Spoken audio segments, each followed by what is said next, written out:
Hey everyone, it's Nate. Today we're talking about if the stock market is going to crash, if you should buy Bitcoin, and whether or not 2020 is the best year to travel. We'll find out. Let's get it.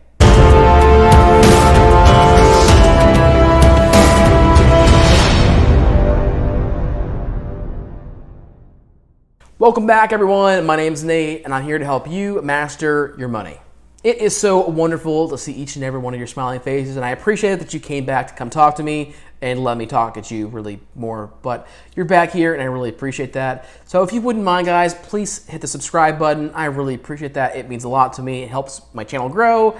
I like to see the little number go up a little bit, and whenever you do that, it just means I get one more person I get to share my thoughts on personal finance with.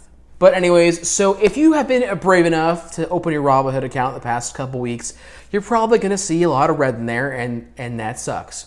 And odds are you probably lost some money because the market's kind of freaking out. And you don't quite know why, but it might be to do with some sort of political situation happening in the next couple days. I don't know. And in reference to how the market's currently doing, there's only two companies right now that are posting a gain in their stocks in the past few days. One of them is Google, the other is Netflix, because they're probably never, ever going to go away. And so there's a real reason for all these numbers being so low. People aren't out doing things really hardly anymore. One interviewed, 42% of people said they were comfortable eating out in a restaurant. 36% of them said they were comfortable going to a mall, and 33% of them said they were comfortable going on vacation. And of the same group, 23% of them said they'd be comfortable going to the movies, and only 15% of them said they'd be comfortable traveling abroad. So what conclusion can we draw from these numbers? Well, simply put, consumer confidence is down. People are not going to the same businesses they used to, they're not spending as much money, and so the economy as a whole is contracting. And so in combination with this, there's also volatility being caused by the upcoming election. So as of me filming this video, it is 2 days before the election. It is Sunday. When I post this video on Tuesday afternoon, it is going to be election day. So I don't know what things are going to look like in a few days. It could be much worse. It could be better, maybe. I don't know. But chances are it's going to be even more volatile than it was this past week. But historically speaking, this is typical. This is expected, and here's why. A study was done comparing the week before elections over the past several decades, and it was figured out that when that week before the election comes, there is an exceptional increase in volatility in the market. So in simple terms, what this means is that there's a lot of change in the price of stocks up and down, significantly more than what there would typically be. So with all these numbers and studies thrown at you, what does this mean? How do you decipher this and apply this to your life? So this is what this means for you. Don't stop investing. When volatility comes, when things are hectic and crazy, this provides you an opportunity to buy stocks and ETFs and mutual funds at a significant discount as compared to what they were maybe a couple weeks ago. Additionally, this provides an incredible opportunity for you to diversify your current investments and your holdings. So while you may have a few stocks of Apple, Google, Netflix, and maybe a few ETFs in there, and maybe a S&P 500 index fund, you may want to diversify a little bit and try some new things. And when I say new things, what I'm really suggesting is cryptocurrency. Now, this is just my crazy tinfoil hat moment of input here, but consider this. If 2020 has shown us anything, it's that government is not always the most effective way to take care of things.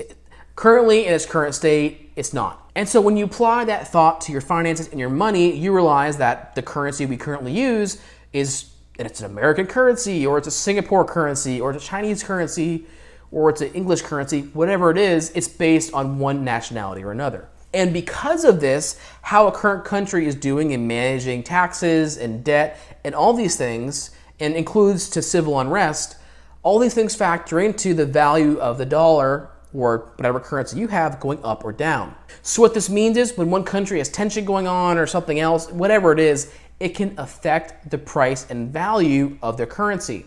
And from my perspective, I think in the future going forward, we're going to have less and less confidence in various countries' currency.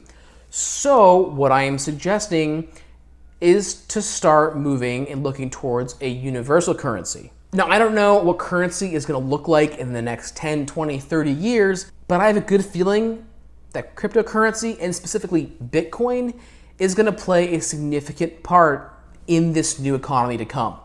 As businesses move closer and closer to being a global empire, and so much of commerce is moved online, I think it makes sense at some point to have a currency that's not tied to one country or another, but is universal throughout, that can be transferred for goods and services. So, still tinfoil hat on at the moment, I think Bitcoin is going to play a significant part in this. And with that said, here is the current numbers of where they're at now and what price points they have for the next coming couple years. So as of filming this video, Bitcoin sits at about $13,800 per coin, and there's targets for it to go up to $100,000 to $200,000 in the next 18 months.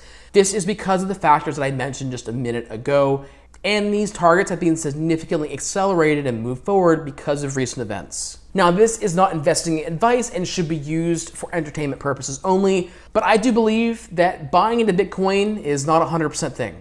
It's not. But I do believe that it, or something very, very similar to it, is going to play a significant role in the currency system in the years to come. Anyways, because of this is why I have converted 30% of my assets into Bitcoin. I strongly believe that it's going to have a significant impact in the future, and that's why I'm trying to get in as early as I can, with as much as I can, without overextending myself on this thing. Anyways, if you'd like to get started investing and you don't currently have a brokerage set up, well, good news, I have two excellent recommendations that I think would really help you out. The first is going to be Robinhood. If you sign up with them using the link below in the description, you will get one free stock. Secondly, if you go down to the description and look at the other link too for Webull, they will give you 2 free stocks for opening an account and depositing $100 to their platform.